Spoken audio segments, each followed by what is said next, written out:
অবশেষে চট্টগ্রাম শাহবাগ ব্রিজে এসে পৌঁছলাম। এখানে প্রচুর পরিমাণে জ্যাম। আজকে আপনার ছুটির দিন শেষ সময়, সব দিকে মানে জ্যাম আর জ্যাম। কারণ ব্রিজ চলে যাইতেই তো আমার অনেক সময় লেগে যাচ্ছে।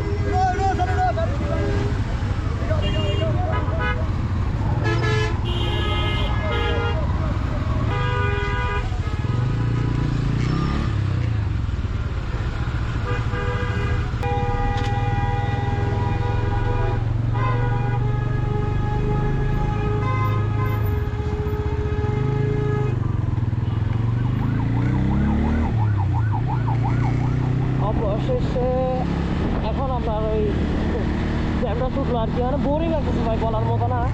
কি পরিমাণে বোরিং লাগতেছে এটা বলার বিষয় মানে আমার বলার কোনো ভাষা নেই। এত পরিমাণে জ্যাম।